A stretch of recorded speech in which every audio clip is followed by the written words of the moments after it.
Continuação. Um deles era Manuel, então embaixador da República da Tchecoslováquia. Na pasta de correspondência, lemos que ele não podia trabalhar operacionalmente, mas, de acordo com as instruções de Honza, deveria lhe ajudar a conhecer pessoas e adquirir contatos. Outros agentes tchecos no Brasil foi Petré, assessor comercial na embaixada, que trabalhou 2 figurantes brasileiros e de codinomes Ozak e Lucy. Entre os candidatos estava também um jovem advogado brasileiro de apelido Moto. Sobre essas pessoas falaremos mais adiante. Nos anos seguintes, foram aparecendo na embaixada ou em ambientes próximos os seguintes IS, que eram agentes, cidadãos tchecos: Dudka, Vassalk, Kamil, Doleski. Lembremos deste último, que com o tempo recebeu o codinome Carlos e será personagem de uma história no capítulo 20.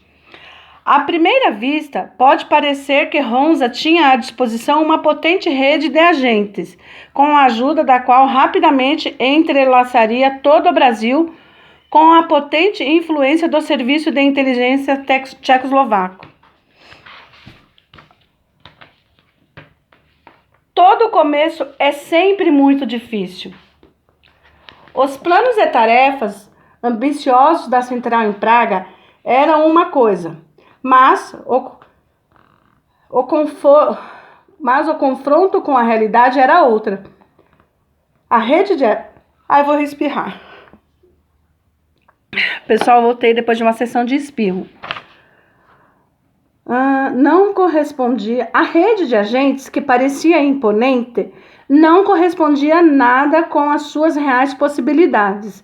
Já sabemos que a avaliação por escrito de 1955 foi bastante severa para com Honza. Vejamos então como era a sua situação de acordo com o próprio residente. Os seus relatos encontram-se nas pastas de correspondência operacional disponíveis no ABS, em Praga. Honza chegou ao Rio de Janeiro, dia 24 de agosto de 1952. Relatou o fato no primeiro relatório à central. Abre aspas. Informo que cheguei ao local para qual fui enviado. Fecha aspas. Primeiramente, descreve as questões materiais. Recebeu um apartamento onde anteriormente morou outro funcionário da embaixada, descrevendo o local como, abre aspas, um chiqueiro de porcos, fecha aspas. Durante uma semana no apartamento na rua Guimarães Natal 23, em Copacabana, faltou água. Com um ânimo semelhante, avaliou o local de trabalho, onde começou a resolver questões pendentes há um ano relacionadas a documentos e abandonadas por seu antecessor em seu trabalho legal como secretário da embaixada. Logo no início, chama a atenção para o fato de que não pode ficar sem nenhuma faxineira, mas como os recursos disponíveis seria impossível contratar qualquer pessoa para a ajuda caseira. Neste ponto do relatório, o antigo barbeiro tcheco opina que, aspas, todo o povo é educado em um espírito de desprezo para com o trabalho. O que pode-se observar, por exemplo, quando as faxineiras se recusam a limpar as janelas e assoalhos, o que o obriga à contratação de mais faxineiras especialmente para isso. Homens e mulheres têm unhas tratadas. Todos querem qualquer preço causar a impressão de que não precisam trabalhar fisicamente. Fecha aspas. Violência e assassinato são diários, e como confirmação de sua tese, Honza descreve um fato ocorrido havia pouco, a 20 passos da embaixada tchecoslovaca no Rio. Abre aspas. Em plena luz do dia, um homem cortou a garganta da esposa porque a mesma não queria partir com ele para outra região do país em busca de uma vida melhor. Fecha aspas. No primeiro relatório, Honza também descreve que preparou um plano para, em 3 meses, aprender português a ponto de conseguir se comunicar. Observa também que aquilo que aprendeu em Praga não servia para absolutamente nada, já que, abre aspas, aqui se usa uma fala e palavras completamente diferentes, fecha aspas. E se queixa por ter de aprender, abre aspas, uma língua assim tão infernal que, além de tudo, é usada apenas em um único país, fecha aspas. Em seu relatório, Honza avalia positivamente a sua legalização, ou seja, o fato de que, aos olhos dos outros funcionários da embaixada, é um, abre aspas, diplomata normal, fecha aspas, o que prova que a cobertura é perfeita. No registro de janeiro de 1953, Honza reage às notícias de que Praga da seguinte maneira: foi com grande alegria que lemos as notícias de que os traidores do partido e do país foram julgados. Só é uma pena que nem todos tenham ganhado a forca. Este comentário está relacionado com o processo de Slansky.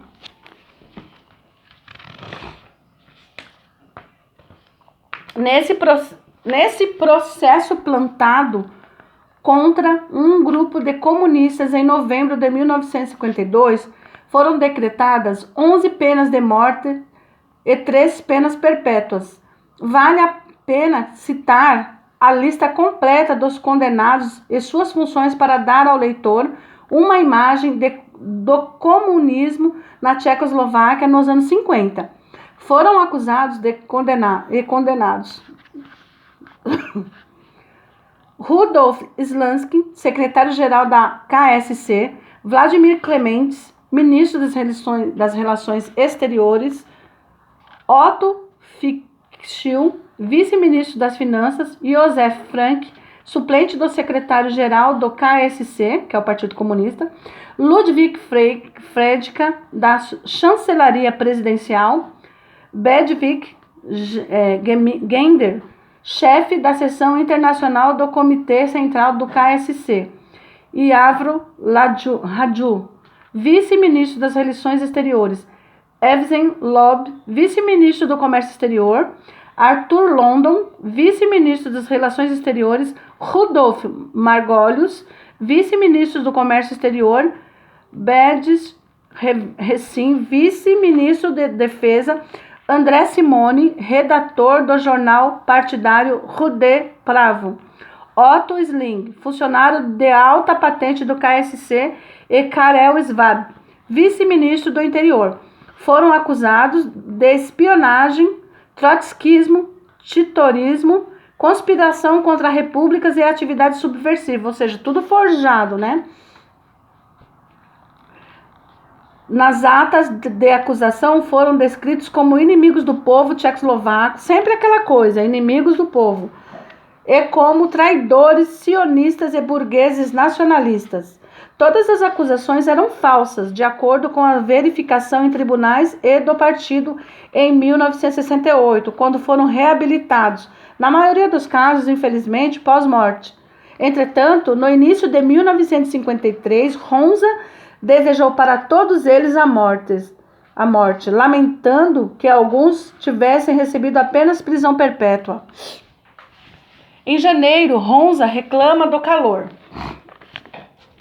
dentro da embaixada. Percebam que eram pessoas comuns trabalhando dentro das embaixadas como se fossem diplomatas. Mesmo com o ventilador ligado, a temperatura é de 30 graus e no exterior, segundo suas palavras, 50. Abre aspas. Passamos todo o tempo molhado de suor e beber água com gás não ajuda. Bah! Inclusive faz mal ao estômago, fecha aspas. Mas temos de vencer isso, fecha aspas. Conclui corajosamente o camarada. O oficial da inteligência relaciona também sobre as tarefas exigidas pela central e compreende que tanto ele como o agente Peter devem fazer contatos e, aspas, escolher, fecha aspas, pessoas de quem fosse possível adquirir informações e que pudessem ser recrutadas como colaboradores do serviço de inteligência. Serviço de inteligência comunista no futuro. Porém, por enquanto, há muito trabalho legal para ser feito e pouco dinheiro para organizar encontros em seu apartamento. Entretanto, Ronza informa que 3 figurantes já estão praticamente trabalhados, entre aspas, ou seja, quase cooptados, né? São Ozaki e Moto. E no mesmo relatório menciona também Lucy. Moto é um advogado do Banco do Brasil que ajuda a embaixada em diversas questões. É jovem e de visão progressista. Ronza considera-o um tipo apropriado. Ozaki é um empreendedor de alta posição, presidente da Câmara Brasileira de Comércio. Provavelmente um trabalho para Manuel, que ainda não tinha vontade de fazer um verdadeiro trabalho de espionagem. Ao mesmo tempo, Ozaki não é parceiro apropriado para Ronza, pois é vaidoso e não conversa com pessoas de nível socialmente inferior. O relatório de março, Ronza reconhece que ele próprio não está satisfeito com os resultados do trabalho que faz. Abre aspas. Para nós, para o serviço de inteligência, explica que sua função legal exige muito trabalho, que trabalha sem parar e não tem mais tempo para nada. Seria bom se a central enviasse mais um camarada, propõe Ronza. E seria igualmente bom se a central enviasse algo mais para Ronza no Rio. Este último pedido surgiu a partir de uma experiência pela qual o verde funcionário, entre aspas, da STB passou. Abre aspas. Hoje, no meu apartamento, no quarto de dormir, encontrei um escorpião. Sua picada pode matar um homem, sua picada pode mandar um homem ao paraíso, fecha aspas. A casa onde eu moro encontra-se aos pés do morro, repleto de matas, onde esse tipo de praga pode aparecer. Mas o estranho é que eu moro no 6º andar, então não se deve rechaçar a possibilidade de que isso pode ter sido, entre aspas, um pequeno presente, ou seja, que alguém o tenha levado até lá. Agora serei obrigado a verificar o apartamento todas as noites para me proteger destas surpresas. Independente disso, viver aqui é como viver no Velho Oeste.